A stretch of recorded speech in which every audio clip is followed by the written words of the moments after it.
సరే, అసలు మేము వెళ్ళిన పని ఏమైందని అడగకుండా మీలో మీరే గొడవ పడితే ఎలా? అవునవును, మర్చిపోయాను.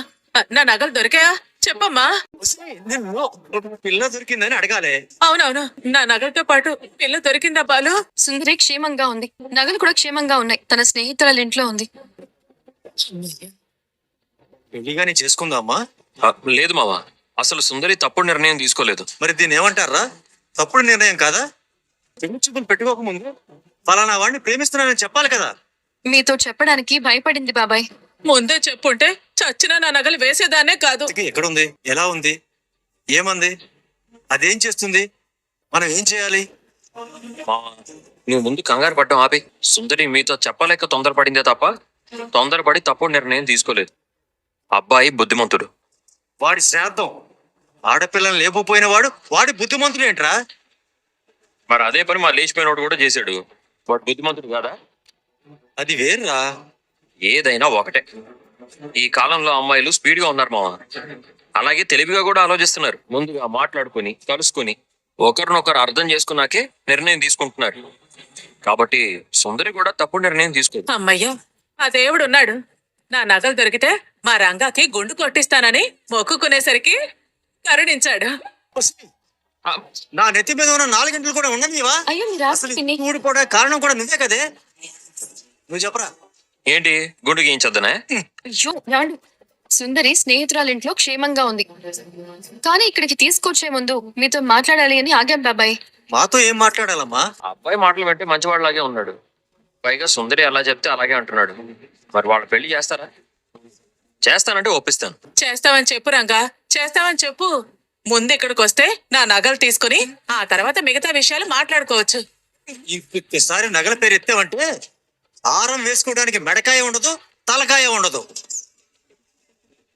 పెద్దలు కుదిర్చిన పెళ్లిళ్లలో మాత్రం సమస్యలు ఉండట్లేదా మావా? ప్రేమించి పెళ్లి చేసుకున్న వాళ్ళు సంతోషంగా బతికేవాళ్ళు లేరా? మన రవి డబ్బుడమ్మ ఎంత బాగా ఉంటున్నారు. మీరు వాళ్ళ పెళ్లికి ఒప్పుకుంటే ఇక 2 కుటుంబాలకు ఎలాంటి సమస్య రాకుండా మేం మాట్లాడతాము. వాళ్ళ కుటుంబం ఎలాంటిదో అదంతా మాకు వదిలే మావా. మేము మాట్లాడి అలాంటి వాళ్ళు తెలుసుకుంటాం. సుందరి ఇష్ట ప్రకారం ఒప్పుకునే వాళ్ళు అనిపిస్తే మీ దాకా తీసుకొస్తాం. మీరు అసలు పరువు పోతుందని భయపడాల్సిన పనే లేదు. ఇదంతా మన మధ్య ఉంటుంది. గుట్టు చప్పుడు కాకుండా దీన్నే అరేంజ్డ్ మ్యారేజ్ గా మార్చి మీ పరువు నిలబెడతాం. నీ రుణాన్ని జన్మలో తీర్చుకోలేనురా. మన మధ్య రుణాలేంటి మావా? అన్ని సెటిల్ చేసుకొని మళ్ళీ వస్తాం. పదమీనా? బాలు, సుందరితో పాటు నా నగలు కూడా. అరే అన్నా, రంగారావు గారి ఇల్లు ఈ వీధిలోనేనా? అవునన్నా, ఈ వీధేనన్నా. ఇలా నడుచుకుంటూ వెళ్తే 4 ఇల్లు తర్వాత వచ్చేస్తుంది. అవునా? అరే, సంబంధం గురించి మాట్లాడటానికి మొట్టమొదటిసారి వాళ్ళ ఇంటికి వెళ్తున్నాం. ఖాళీ చేతితో వెళ్తే బాగుంటుందా? పద, స్వీట్స్ ఏమైనా తీసుకుని వద్దాం. నిజమే అన్నా, నేను అదే అనుకున్నాను, కానీ చెప్పడం మర్చిపోయాను. పద వెళదాం. ఇంత నమ్మకంగా ఎలా చెప్తున్నారు? ఎందుకంటే మనం వాళ్ళని బలవంతం చేయబోవడం లేదు. వాళ్ళ పిల్లల మనసు గురించి చెప్తాం. ఈ కాలంలో పిల్లల ఇష్టాన్ని పూర్తిగా పక్కన పెట్టి నిర్ణయాలు తీసుకుంటే తర్వాత ఎలాంటి సమస్యలు వస్తాయో చెప్తాం. పెళ్ళి అనేది ఒక పవిత్రమైన కార్యక్రమం, కానీ కాపురం జీవితాంతం ఉంటుంది. అది వాళ్ళకి అర్థం అయ్యేలా చెప్తాం. మీరు చెప్పేది నిజమే. కోపంతో తీసుకున్న నిర్ణయం జీవితాంతం బాధ పెట్టొచ్చు. ఒక్కసారి ప్రయత్నించి చూద్దాం. ఒక్క ప్రయత్నం చేయడంలో తప్పలేదు కదా. మన వల్ల ఆ కుటుంబానికి కలిసి వస్తే అంతకంటే ఆనందం ఇంకేముంటుంది. ఇప్పుడు ఏం చేద్దామండి? ఏదో ఒకటి చేద్దాం మీనా. ఇలా చూస్తూ ఊరుకుంటే ఏ సమస్య దానంతట అదే పరిష్కారం అవ్వదు. నాకు అదే అనిపిస్తోంది. పాపం రంగారావు బాబాయ్ చాలా బాధపడుతున్నారు. ఆయన మాటలోనే తెలుస్తోంది. వాళ్ళ తమ్ముడు కూతురు సంతోషంగా ఉండాలని ఒకవైపు, పరువు పోకూడదని మరోవైపు, 2 వైపులా నలిగిపోతున్నారు. అవును, ఆయన మాట్లాడుతున్నప్పుడు నాకు కూడా చాలా బాధ వేసింది. ఎంత ధైర్యంగా కనిపించినా లోపల మాత్రం చాలా కుంగిపోయారు. ఏదైనా సరే వాళ్ళ పరువు పోకుండా ఆ ఇద్దరి పెళ్లి జరిగేలా చూడాలి. నేను అదే అనుకుంటున్నాను. అందుకు ఒకటి ఆలోచించాను. ఏంటి? మనం నేరుగా అబ్బాయి వాళ్ళ ఇంటికి వెళ్ళి మాట్లాడదాం. మధ్యలో ఎవరిని పెట్టకుండా సూటిగా వాళ్ళతో మాట్లాడితేనే బెటర్. అంత సులభంగా ఒప్పుకుంటారంటారా? ఒప్పుకుంటారు. మనం చెప్పే విధంగా చెప్తే తప్పకుండా ఇంత మంచి మాటలు నాకు చెప్పే వాళ్ళు ఎవ్వరూ లేరు. అవును, ఇది ఇలాంటి మాటలు చెప్పే రకమేనా? ఇప్పుడు నా మనసు కుదుట పడింది. నేను మామూలు అయిపోయాను. ఏం చేద్దామో చెప్పండి. నువ్వేం చెయ్యొద్దు. నిన్ను నమ్మితే కళ్యాణ మండపంలో తాళిబొట్టు కూడా మర్చిపోయినా అని చెప్తావు. రే బాలు, అబ్బాయి మేనమామ అంటూ వచ్చాడు. అమ్మాయిని తీసుకొచ్చాక మళ్ళీ వస్తానన్నాడు. అతను కూడా మీలాగే వీళ్ళని కలపాలనే ఆలోచనలోనే ఉన్నాడు. ఇంత చేసిన మీరు ఈ పెళ్లి కూడా దగ్గరుండి చూసుకోవాలరా. సరే మావ, మీరేం టెన్షన్ పడద్దు. అతను వస్తే అన్ని వివరాలు మాట్లాడండి. వస్తాడు అనుకుంటారా, కాసేపు ఉండరా. పొద్దుటి నుంచి నాకు ఇదే సరిపోయింది. ఒక్క ట్రిప్కైనా వెళ్ళాలి మావ. వస్తాను. ఎలాగూ సంబంధం ఖాయమే కదా. ఎక్కడికి పోతాడా మేనమావ? అందరం బంధువులం కాబోతున్నాం కాబట్టి కలుస్తాం. పద.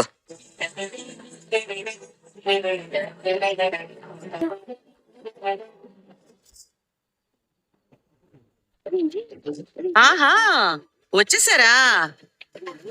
వెళ్ళిన పంచాయతీలన్నీ తీర్చేసి ఎప్పుడు ఇంటికి రావడానికి సమయం దొరికింది. మరి ఇంకెవరికి మిగిలిపోయారా, లేక అందరి కష్టాలు తీర్చిపోయారా? పంచాయతీలు అనకు పంచావతి. మేము వెళ్ళకపోతే ఆ ఇంట్లో కన్నీళ్లు ఉండేవి. ఇప్పుడు అక్కడ డబ్బులు ఉన్నాయి. కామాక్షత్త బంగారం తిరిగి దొరికింది. రంగారావు మావయ్యకి మనశ్శాంతి దొరికింది. ఇద్దరు పిల్లలకి జీవితం దొరికింది. అర్థమైందా? అబ్బో, ఏదో రాజ్యాలు గెలిచినట్టు చెప్తున్నావు. ఏమైందిరా? ఏం లేదు నాన్న. ఈ రోజు కిషోర్ వాళ్ళ ఇంటికి వెళ్ళాం. వాళ్ళ నాన్న మొదట చాలా కోపంగా ఉన్నాడు. తర్వాత మెల్లగా మాట్లాడి పిల్లల మనసు అర్థమయ్యేలా చెప్పాం. రెండు వైపులా సర్ది చెప్పేశాం మావయ్య. పెళ్లి ఏర్పాట్లు కూడా చేసేసుకుంటున్నారు. అలాగా? అయితే సమస్య తీరిపోయినట్టే కదా? అవును నాన్న. చాలా మంచి పని చేశారా. రంగారావు పాపం ఎంత బాధపడుతున్నాడో నాకు తెలుసు. ఆడపిల్ల విషయం అంటే ఎవరికైనా భయమే కదా. అలాంటి సమయంలో వెళ్ళి ధైర్యం చెప్పడం, సమస్య తీర్చడం చిన్న విషయం కాదు. అవునులే, ఇప్పుడు వీళ్ళిద్దరూ లేకపోతే ఈ ఊరే నడవదు.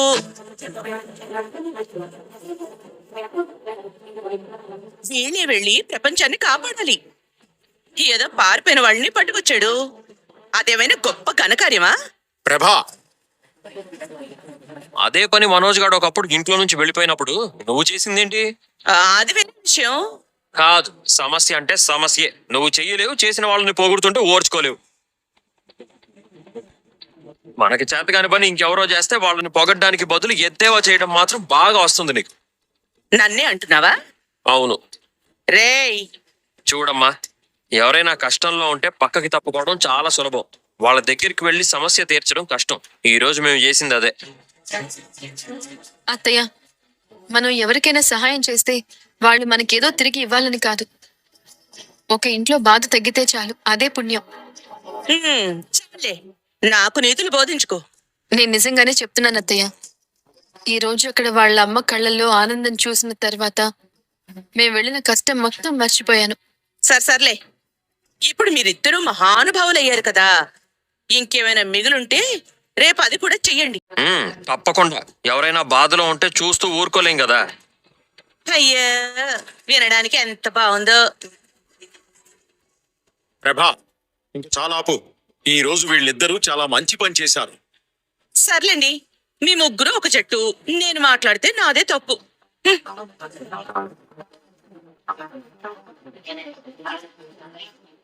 ఏవైతే నేరా, ఈ రోజు మీరు చేసిన పని మాత్రం చాలా గొప్పది.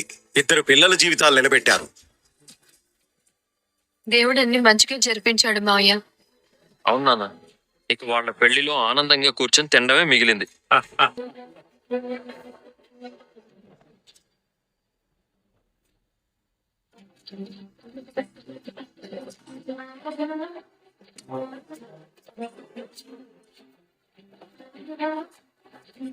అమ్మా సుందరి, మా అబ్బాయిని ఎలాగో మాయ చేసి నీ వైపు తిప్పేసుకున్నావు. ఇప్పుడు ఇంకేం ప్లాన్ చేస్తున్నావు? అయ్యో, మా పాపని ఆట పట్టించకండి. ఆట పట్టించడం కాదమ్మా, నిజం చెప్పాలంటే ఈ అమ్మాయి మీద నాకు చాలా గౌరవం పెరిగింది. ఎందుకండి? ఈ కాలంలో పిల్లలు అనుకుంటే వెళ్ళి పెళ్లి చేసుకుంటారు, తర్వాత ఇంట్లో వాళ్ళకి చెప్తారు. కానీ మీ అమ్మాయి మాత్రం ఇంట్లో పెద్దల ఆశీర్వాదంతోనే పెళ్లి చేసుకుంటాను నిలబడింది. ఆ మాటే నాకు నచ్చింది. నిజమే అన్నా. ఈ రోజుల్లో ఇలాంటి పిల్లలు దొరకడం చాలా అరుదు. ప్రేమించడం గొప్ప విషయం కాదు, ప్రేమించిన వాళ్ళ కోసం ఓపిగ్గా ఎదురు చూడటం గొప్ప విషయం. పాపం చాలా బాధపడింది. బయటకు కనిపించలేదు కానీ రాత్రుల్లో నిద్ర కూడా పట్టేది కాదు. మా అల్లుడు కూడా అంతే. వాడు నవ్వుతూ తిరిగినా లోపల ఎంత బాధపడ్డాడో నాకు తెలుసు. అందుకే పిల్లల మనసు అర్థం చేసుకోవాలని నేనెప్పుడూ చెప్తుంటాను. ఇప్పుడు అంతా మంచిగానే జరిగింది, మాకదే సంతోషం. అందుకే వచ్చాను. వచ్చిన నెలలో ఒక మంచి ముహూర్తం ఉందని పంతులు గారు చెప్పారు. ఈ లోపు 2 కుటుంబాలు కూర్చొని మాట్లాడి నిశ్చితార్థం పెళ్లి విషయాలు ఖరారు చేద్దాం అనుకుంటున్నాను. మా వైపు నుండి ఎలాంటి అభ్యంతరం లేదు. మా అమ్మాయి సంతోషంగా ఉండాలి, అదే మాకు ముఖ్యం. ఇదిగో చూడండి, ఈ ఒక్క మాట చాలు. పిల్లల సంతోషాన్ని ఆలోచించే పెద్దలు ఎప్పుడూ తప్పు చెయ్యరు. మరి అమ్మాయికి ఏమి ఇవ్వాలి, ఏమి కొనాలి అన్నవి కూడా చూడాలి కదా. బీరువా, మంచం, వాషింగ్ మిషన్ మా వల్ల అయినంత చేస్తాం. అయ్యయ్యో, ఆ మాట మళ్ళీ ఎప్పుడు అనొద్దు. ఎందుకండి? మీ అమ్మాయి మా ఇంటికి వస్తే నాకు కూడా కూతురే అవుతుంది.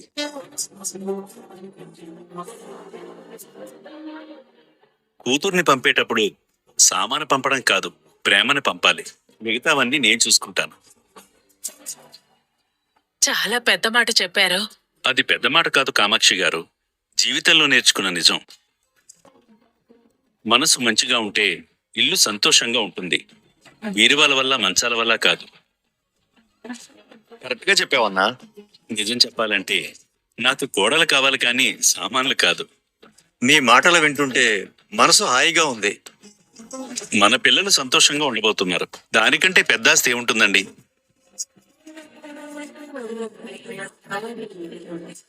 అవునండి, మీ ఫ్రెండ్ కొడుతున్నాడు కదా, అతనికి కూడా నేను ప్రత్యేకంగా థ్యాంక్స్ చెప్పాలి. అయ్యయ్యో, వాడు మా ఇంటి పిల్లాడే. వాడి గురించి ప్రత్యేకంగా చెప్పాల్సిన అవసరం లేదు. లేదు, నిజంగా చెప్పాలి. అతను లేకపోతే ఈ విషయం ఎంత త్వరగా సర్దుకునేది కాదు. అవును, భార్యాభర్తలిద్దరూ చాలా కష్టపడ్డారు. ఇద్దరూ కలిసి చేసిన పనది.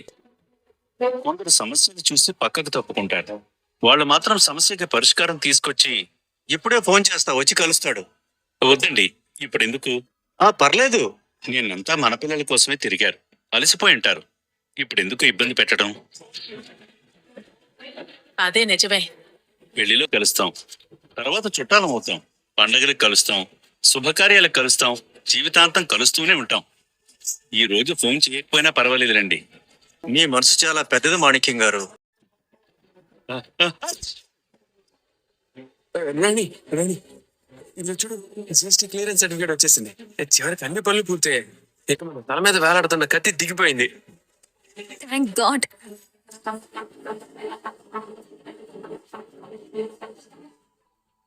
అమ్మయ్యా, ఇక నాకు ప్రశాంతంగా నిద్ర పడుతుంది. ఇక మా మావయ్య దగ్గర డబ్బులు అడుగు అనడం ఉండదు. మలేషియా మ్యాటర్ కూడా క్లోజ్ అయిపోయింది. ఎలాగో నాన్న లేడని చెప్పేశాను. ఇక నాకు ఏ బాధ లేదు.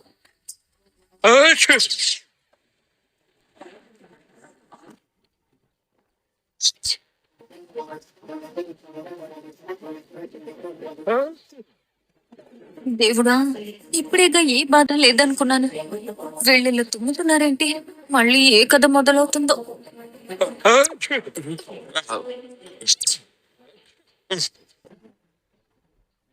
ఏమో పూలకంప, మన ఇద్దరికి ఒకేసారి తుమ్ములు రావడం చూస్తుంటే ఇది కూడా మన అనుబంధానికి గుర్తే అనిపిస్తుందో.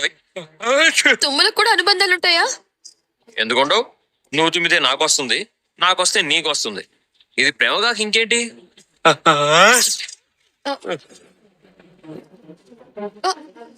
రేయ్, పొద్దు పొద్దునే ఇంట్లో ఈ తుమ్ముల సంతేంటి? కొన్ని విషయాలు మన చేతిలో ఉండవు తుమ్మావతి. అంటే వర్షం పడడం, ఆకలేయడం, నిద్ర రావడం, నీకు కోపం రావడం, మాకు తుమ్ములు రావడం, ఇవన్నీ ఆపాలనుకున్నా ఆపలేవు. రోహిణి, మనం లోపలికి వెళ్దాం పదా. ఈ రచ్చ మనకు అనవసరం. పొండ్రా పొండి, మాది రచ్చ అయితే మీది పిచ్చా. రేయ్, ఆపురం, నోరు తుమ్ముతున్నావు. ఏయ్, అరే నువ్వు మళ్ళీ తుమ్ముతున్నావు. అయినా ఇద్దరు ఒకేసారి రావడానికి.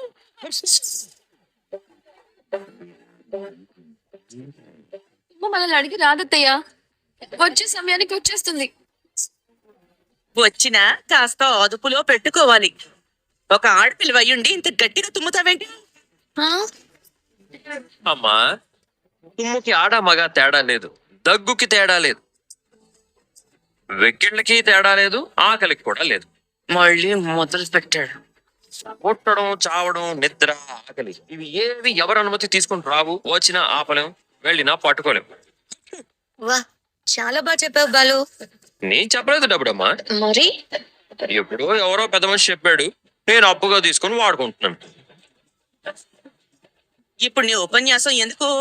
ముందు ఈ తుమ్ములు ఆపండి. అత్తయ్య, మీరు కూడా పొద్దుటి నుంచి తుమ్ముతున్నారు కదా, బహుశా మీ దగ్గర నుంచే మాకు సోకిందేమో. అదిగో అందుకు నన్ను కారణం అంటున్నారా?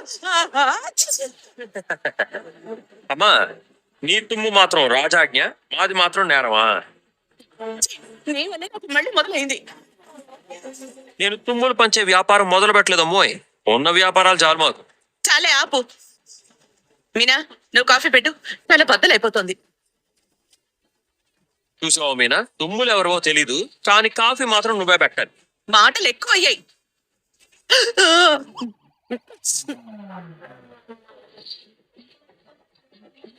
ఏమండి, మన ఇద్దరికి జలుబు చేసినట్టుంది, కాస్త ఆవిరి పడితే బాగుంటుంది. ఆవిరి పట్టడం అంటే వేడి నీళ్ళల్లో వేప నూనె, కర్పూరం వేసి ఆ గాలిని పీల్చాలి, ముక్కు దిబ్బడ తగ్గిపోతుంది. అలాగా, మంచి టిప్ చెప్పావు. నెక్స్ట్ టైం నేను ఫాలో అవుతాను. నీకు కూడా కాఫీ పెట్టిన శృతి? వద్దులే, కానీ ముందు ఆ ఆంటీకి కాఫీ ఇవ్వండి. కంబైన్డ్ ఫ్యామిలీలో జలుబుకి ఆవిరి పట్టకపోయినా పర్లేదు, కానీ ఆ ఆంటీకి సమయానికి కాఫీ వెళ్ళాలి, లేకపోతే ఇల్లంతా ఆవిరి ఆవిరి అయిపోతుంది. అమ్మో, డబ్బుడమ్మకి మా అమ్మ గురించి మంచి అవగాహన వచ్చేసింది. నేను ఇంటికి వచ్చి సంవత్సరం దాటేసింది కదా, ఇంకా అర్థం కాకపోతే ఎలా? ఈ మధ్య అమ్మాయిలు పెళ్లి చూసి భయపడడం లేదు, అత్తల్ని చూసి భయపడుతున్నారు. మెల్లగా మాట్లాడు, అత్తయ్యకి వినిపిస్తుంది. వినిపిస్తే వినిపించని, నేనేం అబద్ధం చెప్పలేదు కదా. మీనా, మనిద్దరికి డబ్బుడమ్మ ధైర్యంలో సగం ఉన్నా చాలు. అది నిజమే. సరే, ముందు కాఫీ పని ముగిద్దాం, లేకపోతే తుమ్ముల కంటే పెద్ద తుఫాన్ వస్తుంది.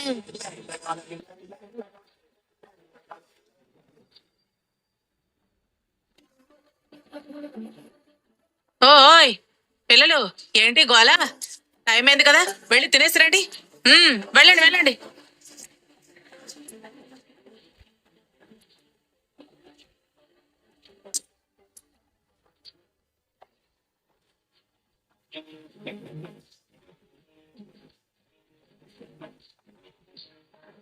ఏంటండి అంతలా ఆలోచిస్తున్నారు? మీనా మండపానికి రాకపోతే పని మొత్తం ఆగిపోతుంది అనుకున్నాను, కానీ తను ఇంట్లో నుంచే అన్ని చేయిస్తుంది. నేనైతే ప్రభావతి గారికి ఇంట్లో మంచి అధికారం ఉందనుకున్నాను, కానీ చూస్తుంటే అసలు పరిస్థితి వేరేగా ఉంది. మీనా చాలా తెలివైన అమ్మాయి. ఏ పని తన చేతిలో పడితే అది పూర్తయ్యే వరకు వదిలిపెట్టదు.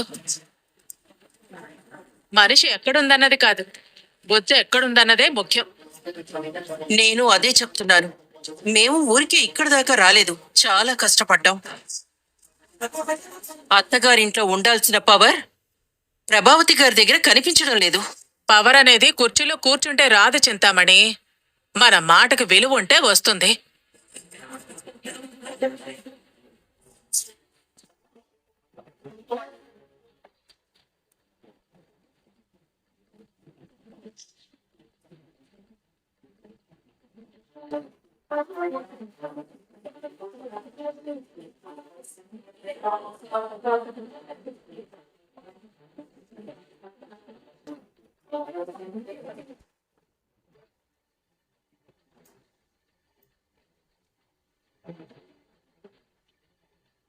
ఇప్పటి వరకు నేను రాగానే లేచి నిలబడేది, ఇప్పుడు చూసావా ఎలా కూర్చుందో? మరి అంత ధైర్యం ఎక్కడి నుంచి వచ్చిందో? నువ్వే కదా మీనాని ఏ పని చేయనీయకుండా చూస్తానని చెప్పింది, అది జరగలేదు కదా. నేను ఆపినా తను కూర్చున్న చోటే అన్నీ చేసింది, దానికి నేనేం చేయగలను? అందుకేనేమో తెగ బాధపడిపోతోంది. సర్లే, సుందరి సంగతి ఏమైంది? బాగానే ఉంది, పెళ్లికి అన్ని సిద్ధమయ్యాయి. వాళ్ళమ్మా నాన్నలు వీళ్ళమ్మా నాన్నలు ఒప్పుకున్నారు. నిజం చెప్పాలంటే బాలు మీనా వల్లే ఈ గండం గట్టెక్కింది. నా నగలు తిరిగి వచ్చాయి, మా ఆయన పరువు నిలబడింది. కొన్నిసార్లు మన ఇంటి వాళ్ళు చేయలేంది బయట వాళ్ళు చేస్తారు. అదిగో ఇలాగే అన్ని విషయాలను పెత్తనం చెలాయించి ఆ మీనా నన్ను నెత్తినెక్కి కూర్చుంది. నెత్తినెక్కి కూర్చుందా లేక నీకంటే ముందే ఆలోచించి పని చేస్తోందా? నువ్వు కూడా ఇప్పుడు దానికే సపోర్ట్ చేస్తున్నావా? సపోర్ట్ కాదు వదినా, నిజం చెప్తున్నాను. చెట్టుకి కాయలు కాస్తేనే అందరూ దాని వైపు చూస్తారు. పని చేసే మనిషి గురించి అందరూ మాట్లాడతారు. ఏమీ చేయని వాళ్ళ గురించి ఎవ్వరూ మాట్లాడరు. అంటే తప్పు నాదే అన్నమాట. నేనలా అనలేదు. కానీ ఒక విషయం చెప్తాను. గౌరవం అడిగితే రాదు, సంపాదించుకోవాలి. గౌరవం ప్రత్యేకంగా ఇచ్చేది కాదు, మనం చేసే పనులు బట్టి ఉంటుంది. ఎదుటి వాళ్ళు మన మాట వినాలి అంటే మనసులో చోటు సంపాదించుకోవాలి. ఏం చేసినా చివరికి అందరూ మీనానే గొప్పగా ఉంటున్నారు. అది మీనా గొప్పతనం కంటే నువ్వు నీ గొప్పతనం చూపించకపోవడమే కావచ్చు కదా. దీపం వెలిగితేనే వెలుగు కనిపిస్తుంది. మూసిపెట్టిన దీపాన్ని ఎవరు చూస్తారు చెప్పు? సరే, నాకు తప్ప దానివల్ల అందరికీ మంచి జరుగుతుంది. అలా అనుకోదనా, నీకు కూడా మంచే జరుగుతుంది. కాకపోతే అది మీనా వల్ల జరిగిందని ఒప్పుకోవడమే నీకు కష్టంగా ఉంది.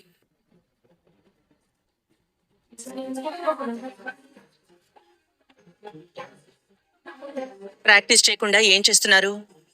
ఇంకొన్ని రోజుల్లో ప్రోగ్రామ్ ఉంది. ఇలా టైం వేస్ట్ చేస్తే ఎలా? ప్రాక్టీస్ చేయండి. ఈ బామ్మే స్నాక్స్ కొనిచ్చారు టీచర్. ఏ బామ్ అంటారేంటే?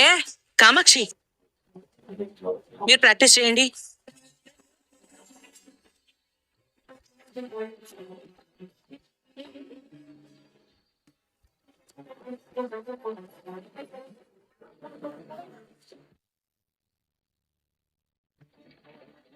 చింతమణి గారు, మీరు కూడా రండి. కొత్త స్టెప్స్ చూపించాలన్నారు కదా. ఇప్పుడు వద్దులేండి, మీరు క్లాస్ తీసుకోండి. మనం తర్వాత చూద్దాం.